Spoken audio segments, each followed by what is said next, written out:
A Minecraft movie. All right, so this is a recap of what we reacted to last night. If y'all were here, Get tickets last now. night's Monday Night Raw. This Friday.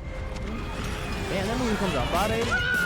Get ready for the greatest adventure ever built. Buenos dias, which means see you later. No, it doesn't. Don't look at her. That is not what that. A Minecraft movie. Rated PG. Why is everyone spiraling over YouTube banning ads? Another movie we're probably not gonna watch. I don't go to the movie theaters anymore. I'm getting kind of old. John Cena is awesome. I'm sick of John Cena. All right, people chat. telling me otherwise. Let's get to Also, hello, my friends. We're going ups and downs. The only wrestling review show you need, where we take the energy of positive power and we throw it into professional wrestling. Now, that doesn't mean we like everything, but it does mean we always remember that wrestling is there to make us feel warm and fuzzy in our tum-tums. So that's exactly what we do. Well, not technically. Bro, I've been watching this dude for years.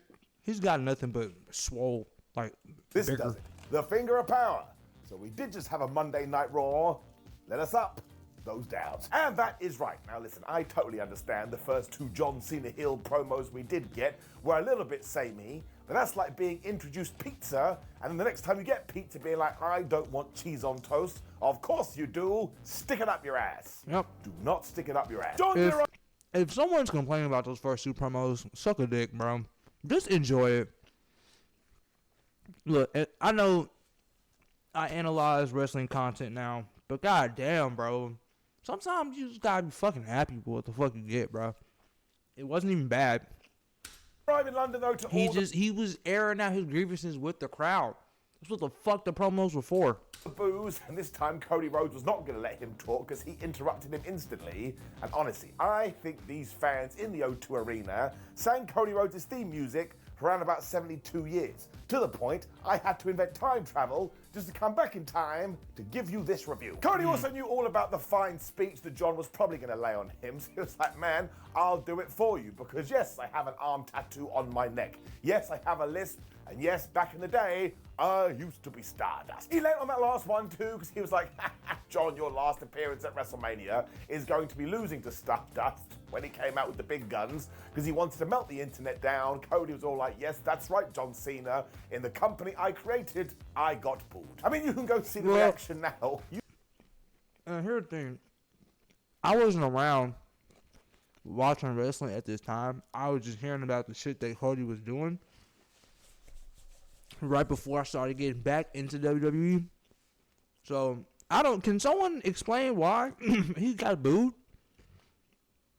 Whoever sees this later on, whether you're watching now or on YouTube, what was the reason why Cody got booed? Was he just sucking? Was his booking? What You was would it? have thought that Cody had snuck into somebody's house and stolen kids. I don't even know what that means. The point is, let AEW talk about WWE, let WWE talk about AEW. It doesn't matter, man. It's just a little bit of a low funny. I know sometimes it can get more serious, but unless you're working backstage and you actually have power in one of these promotions, just go shrug emoji. He then went in hard because you're like, listen, Johnny boy, your words and actions actually haven't made sense over the last fortnight, so I have a question for you. Why? I slapped my head and said, here's why. I was like, damn it, it's like Pavlovian conditioning. Cena was totally fine with this as well, because he was like, okay, fine, but listen, I'm not going to reduce myself to your level. I'm not going to punch down. And listen, Mr. Rhodes, you keep using the word cooked. I'm not going to cook you. I'm going to do what I did to everybody else throughout my career, and I'm going to bury you. I was like, oh man, here we go. He followed that on as well, because he's like, that's the word the fans have always used, that I bury talent. But I don't bury talent. I am talent, and he needs that on a t-shirt. And also, everybody I used to I would actually wear that on a t-shirt. I don't bury talent, I am talent. go against that wasn't able to hang, well, they were just mediocre. So it's those individuals that he's happy to kick to the curb, and that's why he's not going to make fun of Cody's lisp.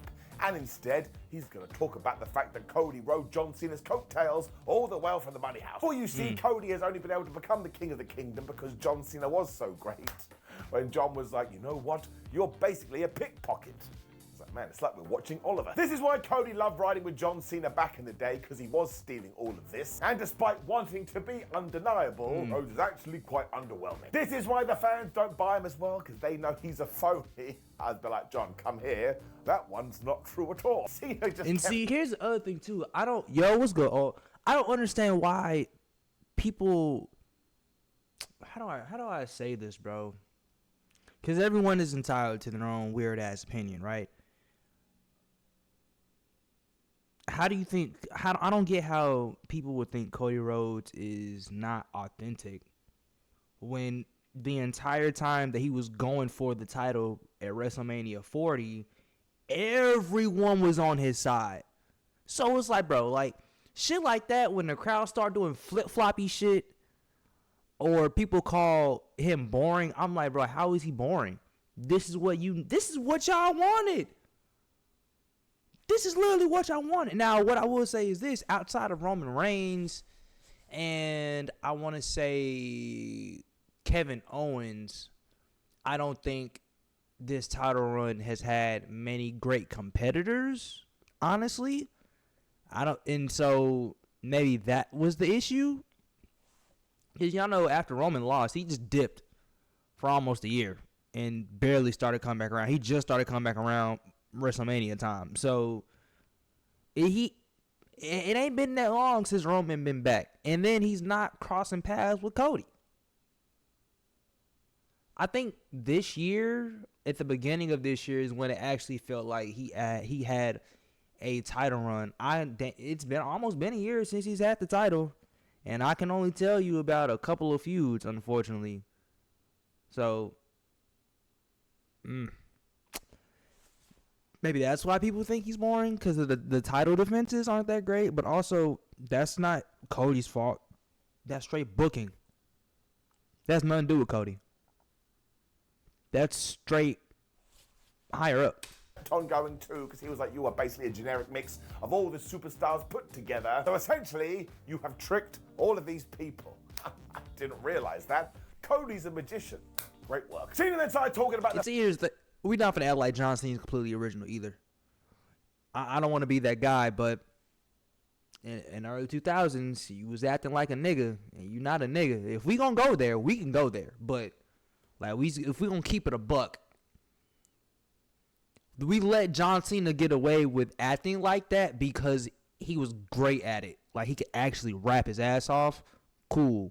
But we not finna act like you was not coming out as the doctor of thugonomics, bro. Come on, fam. Like, we know better. If we gon' like, I'm letting it go. He made that WWE title something, and now look, this Nepo baby with his he is a Nepo baby, tattooed though. on his Cody is neck definitely that. trying to steal it. And that's why it's not about the tattoo, it's about the fact you have it, because it just means you are just like all of these fans, you don't get it. Johnny even told him to go buy a fake belt from Fanatics once WrestleMania is done, which did make me laugh, because the real world champion is taking that belt, and he is going home forever. That's like, man, 5 stars, 6.25 in the Tokyo Dome. Now, admittedly, everybody at this point was like, oh no, Cody Rhodes is totally done. No. Actually, he had a gun in his pocket. He was not happy to see you. Because Rhodes is totally fine if he was chosen, because it was the fans that picked him. While that line is corny, it always gets you right in the tootsie toes. But also, it's true. We definitely picked Rhodes. We picked him. Everyone was behind Cody. If we are going to think about this, who picked you, John? I do believe it was someone we're not allowed to talk about anymore. I was like, oh no, we're about to get deep. Because Cody is a wrestler just like his father, sure, but if anybody is a creation, it is John Cena. And also, you keep saying, a literal creative character. Scared of me on the microphone. Well, I, Cody Rhodes, am not scared of you, because you've got more dick on that mic than you do in your jaws. What a bar. And if you are a young viewer watching this, he meant Richard. That's what he meant. So he said, you have more Richard in your mic than you do in your jorts. So John Cena has somebody called Richard living in his pants.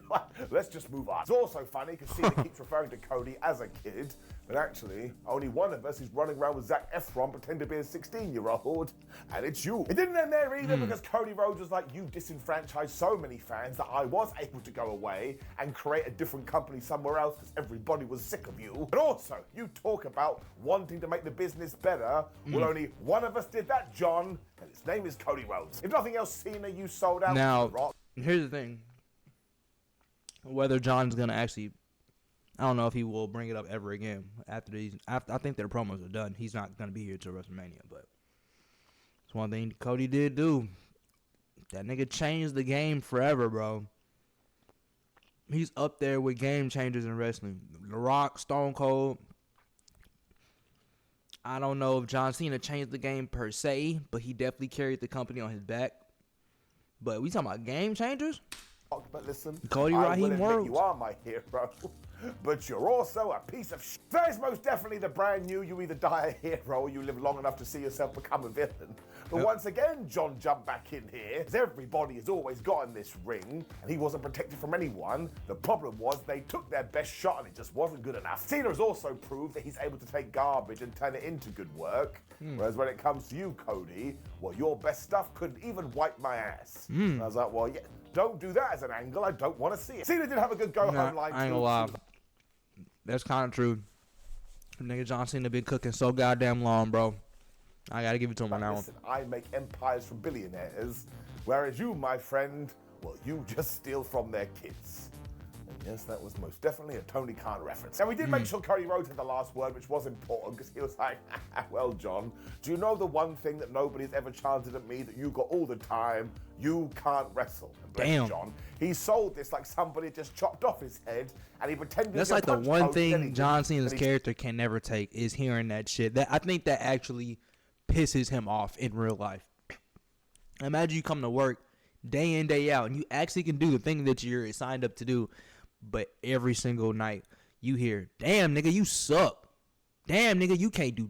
Damn nigga, you da da da." You hear that every day, and you damn near a legend at this point. But at one point, you can't wrestle. I can find the clips right now and show you. Rhodes was like, I'm the baby face, and he took out John Cena with the crossroads, and he stood tall with the belt. So he is most definitely losing at WrestleMania, which is probably the correct decision, but honestly, No, if this is what it's we have not been building the- for... No, I hate people are saying this. It's not the fucking correct decision, bro.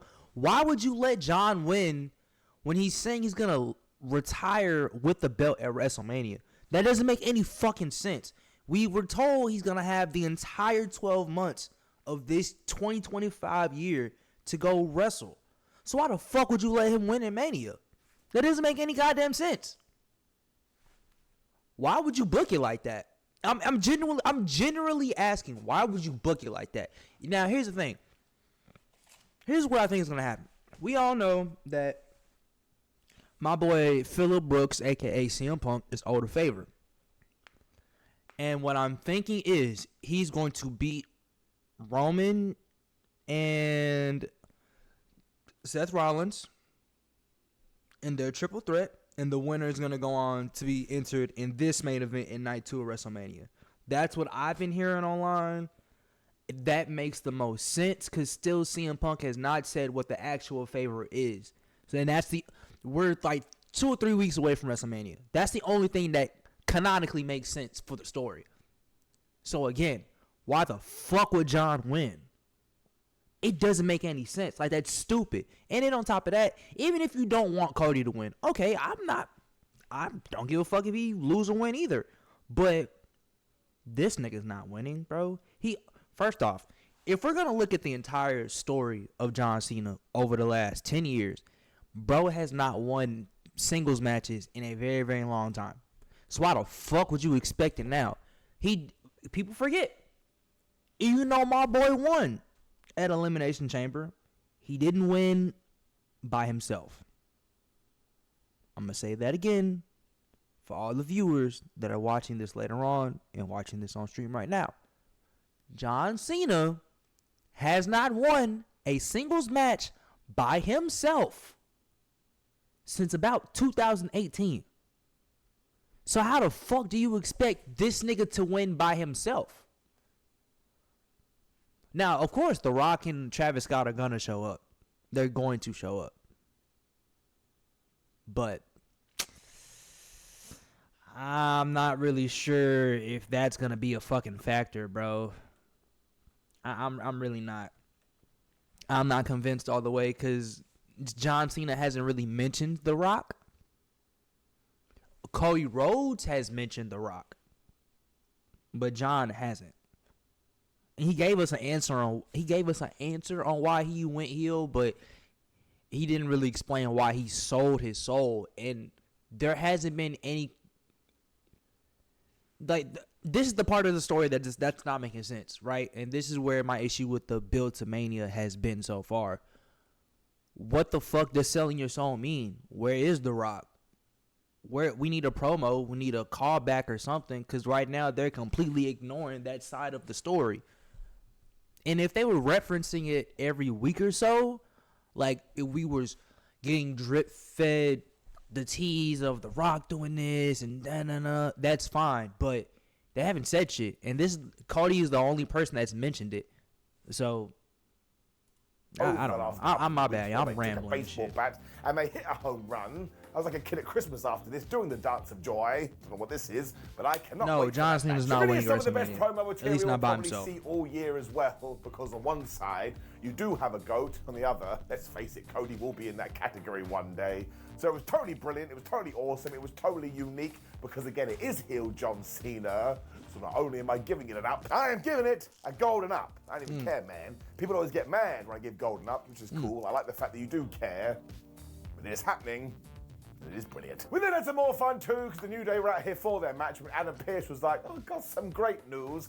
Given that we are in London, the new Catch Republic are back. That is good news, because again, Tyler Bate has been out since July.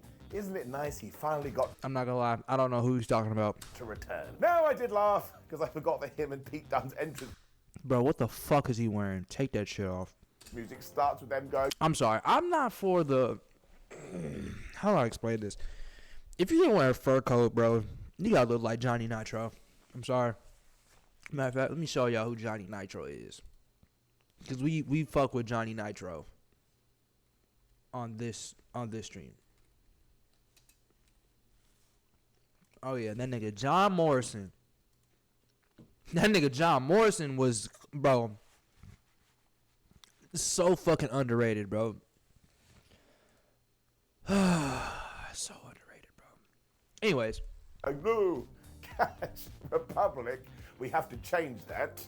But very interestingly, they went to the ring and they lost. Now, actually, I did think this was the best decision because I don't think they are going to be a tag team for long and they will go in their separate directions. Whereas when it comes to the New Day, well, we talked about this a couple of weeks ago, WWE has not done right by them ever since they have turned heel. Yeah. It does look like now they are going to have a tag team title match over WrestleMania weekend, so they had to get a victory. And they did. The really weird part is that the New Day didn't even really cheat. Like, Tyler Bate was trying to get back in the ring, but Kofi Kingston stopped him. And then Xavier Woods did something with Pete Dunne's tights, which sounds terrible. When they hit the up, up, down, down, they got the 3. I was like, all right, maybe I'll go have a croissant. They also got a quick interview after this when they were like, we want to have a shot at those Raw Tag Team titles. When the War Raiders walked out. Who's the better tag team? Who's the greatest tag team of all time? It's only out of New Day and the Usos. And right now, the Usos kind of have the edge. And just looked at them. Now, listen, I enjoy all these teams, and I am glad we're finally headed in this direction. And again, the match was very good. Yeah, I'm glad the tag team division finally got a revamp, because those titles are fucking goated. Look how good they look. Jesus. So I am going to give it an up. Those look like actual titles that you want to wear. And yes, as we have spoken about many a times on Ups and Downs, it was just some wrestlers going geese title shot or give me a title shot. Yeah. And the champion's going, you absolutely can have one. Why didn't you ask sooner, you silly scallywag? So that part has to get it down. The Usos then met backstage and they were having a super serious conversation because Jimmy Uso was like, I am going to take on Gunther. Jay was like, yeah, well, I'm going to be with you. And Jimbo was like, no, I can do it by myself. Brother, I know you can do it at WrestleMania 2. Now, when I say WrestleMania 2, I mean at WrestleMania as well, not WrestleMania 2, which was a bad WrestleMania, if you do care. And while Jay was cool with this, this is the stupidest plan of all time. Are you one of these idiots from a horror movie who are like, oh, we should split up? Yeah. Let's go our separate ways, even though we all of a sudden think we saw a demon. It was quite cool, though, because they did play this up massively. Like, Jay just got frozen in time at one point because he was so scared. Actually, he was 100% correct. When it turns out that it may very well be me versus Ludwig Kaiser. And I didn't have that on my bingo card. But he was talking to Jackie Redmond, and Jackie Redmond was like, oh my gosh, you've had some ups and downs in your career. And Ludwig was like, I've had no ups and downs. I was like, don't you come into my house and say these words, Mr. Kaiser. I show you the evidence. You have received lots of ups, but you have received a couple of downs. Although I would imagine the ratio actually probably is in favor of ups. You don't care about. I don't know why I'm talking about this. Once again, let's just move on. Charlie Brooker was then shown in the crowd, and if you are a UK person, you know how totally wild that is when it was time for Jimmy Uso versus Gunther. I don't know who Charlie Brooker is. Sorry, chap. Bow our heads. I'm not hip to that Jimmy one. Uso maybe did. Now, My Jimmy age did is fight really showing valiantly now. here, and at one point he even got the splash, but Gunther kicked out of that. Well, yes, he went totally nuts on him. He hit a power bomb, and he did his own 1-2-ooh. He pulled Jimmy's shoulders off the mat. He kept doing this because he is a massive asshole when he locked in the sleeper, because I suppose somebody had told him, hey, Gunther, Jimmy Uso hasn't had his 8 hours, so he will go to sleep, and he totally did. And, of course, because he's a butthole, he wouldn't release this hold, so out came Jey Uso, probably thinking, why didn't I just go out there to begin with? And just as they were leaving, though, Gunther went totally insane, because not only did he attack the useless security guards, one of them went into Simba the Steel steps, but he took out Jimmy, he took out Jey, when he took Jay's wrist, and he essentially handcuffed it to the rope. Jimmy also then went into Barricade when, my gosh, Gunther just absolutely wrecked this dude to the point blood was pouring out of his head. So what did Gunther do? For starters, he rubbed...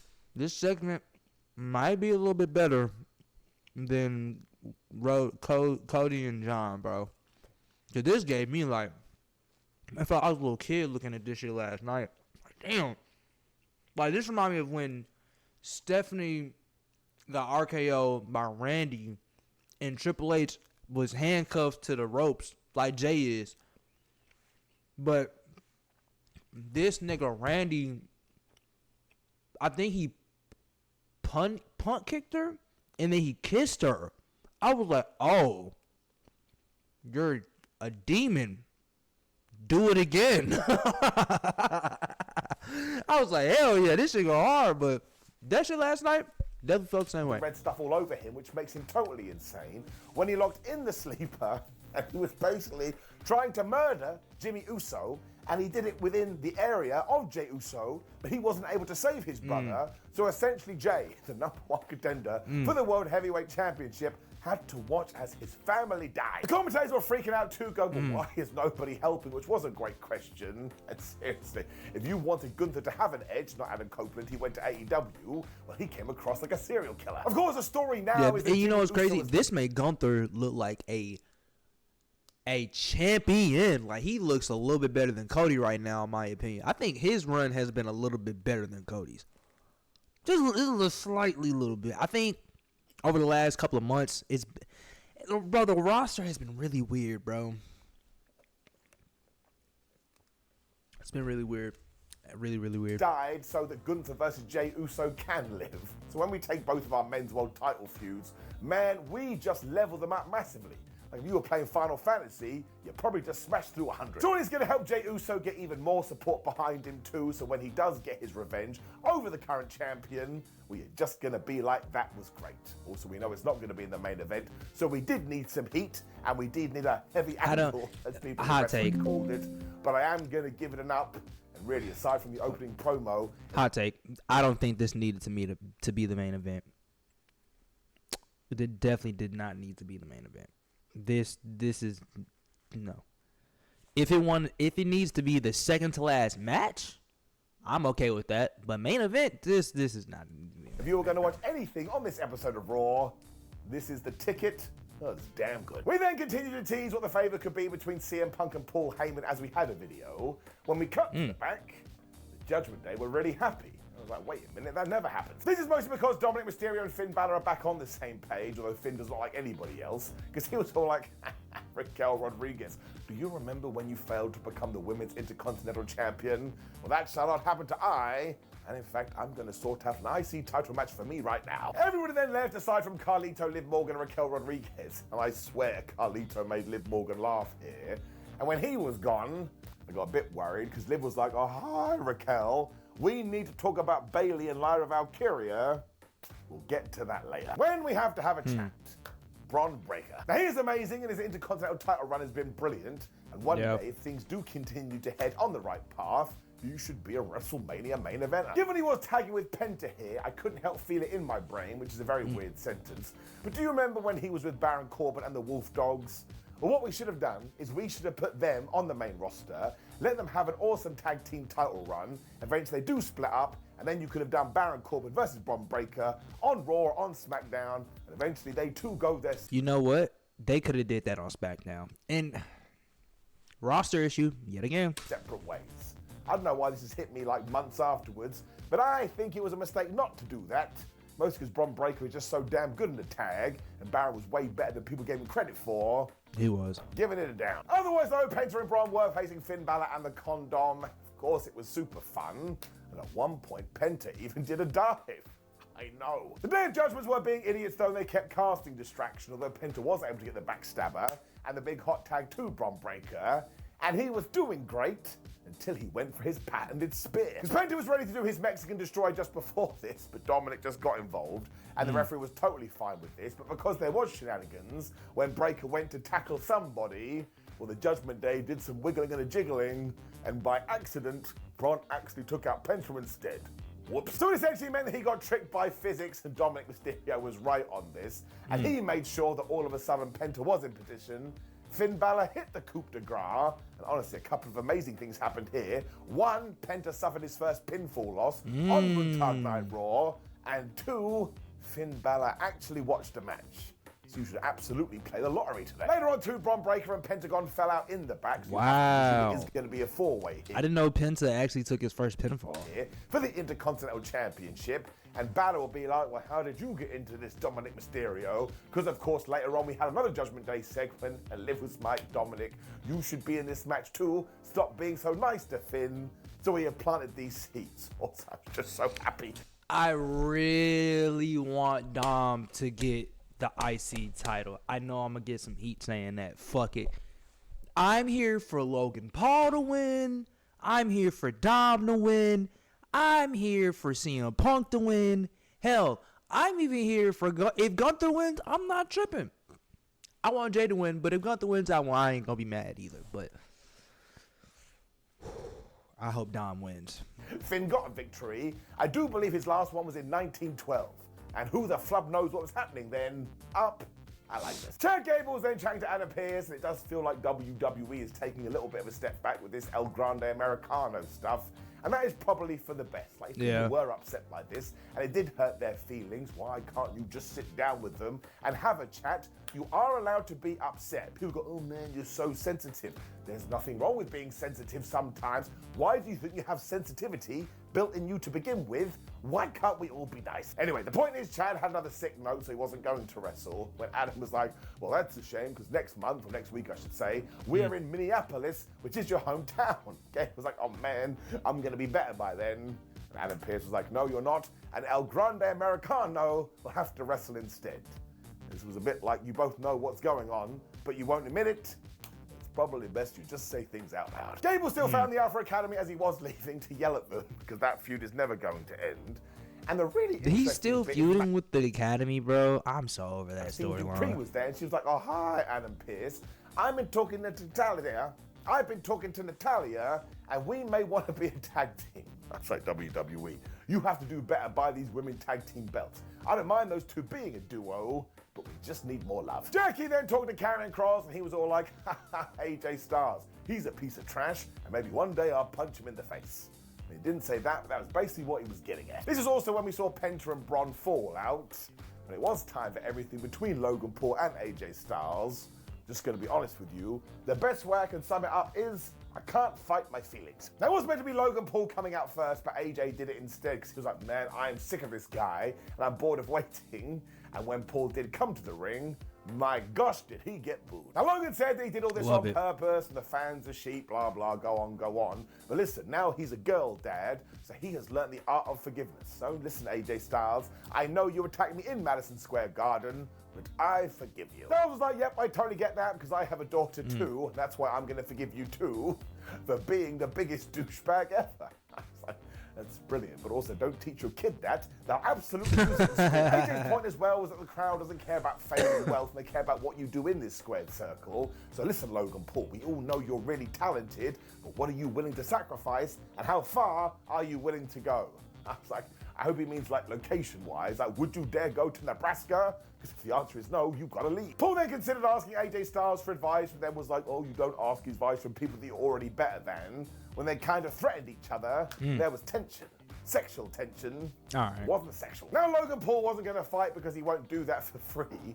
when he started insulting people in the audience, being like, ha ha, look at this guy in the front row who probably sent his life savings to be here. And I was like, oh yeah, what a dig, Logan Paul. Somebody worked really hard and saved all their money to do something they love. How are they ever going to recover? He then tried to cheap shot AJ, but Styles wasn't able to reverse that. But eventually it was Bro, Logan. Logan looks fucking cut as hell right here. Y'all see his arms? Nah, I'm not trying to glaze nigga, but he looks really in shape. AJ too. AJ came back really kind of like jacked, bro. The pulverizer and leaving AJ Styles laying when it did get announced at WrestleMania. Obviously, it's Logan Paul versus AJ Styles. And look, all of this was fine in terms of a segment, and I think AJ Styles is one of the best wrestlers ever. This is when we come back to my feelings. Just not for me. I can't explain it, but I didn't get emotional. Bro, I feel like niggas is hating on Logan Paul for no reason, bro. Y'all niggas, bro. Ah, man, bro. Fam. Get the fuck over it. He's in the WWE. Can he just get... okay, I'm perfectly fine with him having the heat. That's the point. He's a heel. He's supposed to have the heat. But shit like this, bro, I can't get over my feelings. Okay, well, what the fuck do you mean by that, bro? No, I didn't get excited. It's not really something I do want to see when we get to WrestleMania, and maybe the answer is Logan. Bro, I'm telling y'all right now, this match is gonna be a fucking sleeper because niggas hate on Logan Paul for no reason. I'm telling you, this is one of the matches that has potential to steal the show. I think this one has the potential, and I think the women's triple threat with Io Sky and Bianca Belair and Rhea Ripley has potential too. Both those matches have potential to steal the show. Maybe we do need to do something different with him. I'm going to have to wait and see as the weeks go on. But I'm going to give it a down, again, just based on my personal taste. Not everything in wrestling should be tailored to me. And actually, if you do think that, I don't want to be a horrible person, but you may be nuts. Okay, right. This is when Lyra Valkyria and Bayley did meet backstage. And Lyra was like, oh, ever since I won this Intercontinental Championship, Bayley was the only person to beat me, so I want to do a rematch. And Bayley was like, oh man, yeah, that sounds great. Can't wait for that. Don't know why she's Australian now. So we are going to do that next week. But this is why I'm worried, because don't forget what Liv and Raquel were talking about. So while I thought we were teasing that this would be a women's Intercontinental title match at WrestleMania, now I think it could be a tag match and will also work in Maxine and Natalya. And again, just don't think that would be good overall for the women's tag team belts. But right now, we don't know. I am just speculating, so I'm going to assume this weird position, and I'll wait. This is when we saw that Finn Balor was trying to get an Intercontinental title shot, and Liv was like, Dom, you should do the same too. When, dare I say it, we got to some good old-fashioned, goofy wrestling for life. I mean, this entertained me. Now it was Rhea Ripley versus Io Sky for the Women's WWE Championship with Bianca Belair as a special guest referee. And if she's going to do it, I'm going to do it too. That's right, what the I hell? can shout out, count out, disqualification. Man, I'd be a terrible ref. But really, this is all Adam Pearce's fault, because he was all like, I don't like this situation with these three women. So Bianca, again, you're going to be in charge. She kind of did a good job. Oikos is packed with complete protein to help build strong. Yeah, I'm excited for that match, bro. Y'all know I'm a sucker for triple threats, bro. Triple threats are some of my favorite type of matches ever, bro. Until the finish. Because generally, you don't know who's gonna win. Man, we should be allowed to beat the other person up. And given that it was 2025, Io Sky went and did a dive. We also had this tease of a double count out when Io and Rhea basically wrecked each other, and Ripley was hitting avalanche Samoan drops during this. Well, I suppose she's not Samoan, so it was just a big drop. Ripley also headbutted Io Sky when she went for a crossbody, which was cool, and she hit this great Razor's Edge knee combination. That is something she should keep in her arsenal going for. Of course, though, at one point, Rhea was going to boot Io right in the face, but Sky moved, meaning Ripley took out Damn. Bianca. This is when Io Sky went for the most devastating move in all of sports entertainment, surprise roll-up. But Rhea Ripley kicked out, she hit the riptide, and by my record, she got a count of 27, but of course, there was no referee. I should have been there. Now, the short version to all of this is that eventually they did all start to fight, and Bianca got smacked so many times, she was like, damn it, it is going to be a double disqualification. I was like, Adam Pearce, what did you think was going to happen? Although really... See, shit like this, I love this type of shit, bro. Like, it adds so much drama going into Mania. Ugh. I can't watch it because I don't have cable. Oh, wait, it's on Netflix, right? I have Netflix. It's just it's fucking acting weird. Like, you know how Netflix doesn't let you share passwords anymore. So That it's took the stupid. most MP because she went crazy with specials here, and she was hitting riptides like they were going out of fashion, meaning Raw ended with her lifting up the title. I do believe it will be a triple threat match. Now, yes, the way that we got here was totally silly, and even though we could have walked down a straight line, instead we went there, jump everywhere, and go round the houses. And while I do find it entertaining, because I like shenanigans in wrestling, Same. I do understand the criticism. There was a way simpler way to get to our Google Map destination. Yeah. And instead, I don't know, we just closed our eyes and walked around. So I am going to give that part down. But ultimately, I had a good time. I think that triple threat match at WrestleMania 41 could steal the show, steal the entire What did I just say? What did I just say? I'm telling y'all. weekend if they are given time. So once again, it's like... Yeah, don't give them like 10 minutes or 15 minutes. Give them 20. 20 and up. I don't want no short ass triple threat match. Bro, you got Io Sky, which is super duper over. You got Bianca Belair, which is one of the best women wrestlers of this generation, period. And then you got Rhea Ripley, which is a fucking superstar. Dude, let him wrestle. being told, Simon, there's free ice cream here. I don't care how I get to that free delicious treat. I just want it in my hand and to eat it on a summer's day.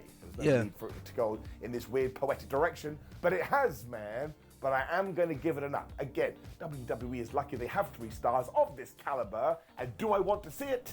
The answer is yes. Goddamn right. Give it up. Also, the work between Io Sky and Rhea Ripley was just brilliant. And we know Bianca Belair is great too. So yeah, this was all fine with me. And I'm absolutely giving Raw an up. I mean, there were good parts on it, but the John Cena, Cody Rhodes, Gunther and Jey Uso home runs were exactly that. If you don't plan on seeing it, change that right now. Now, of course, please do like the video, share the video, and subscribe. Leave a comment. Yeah, I would say overall, this week's Raw is probably the best. This is definitely the best Raw. Within the last month, episode was better than last. Yeah, for shit, sure. I don't barely time when the colors lined. Yeah.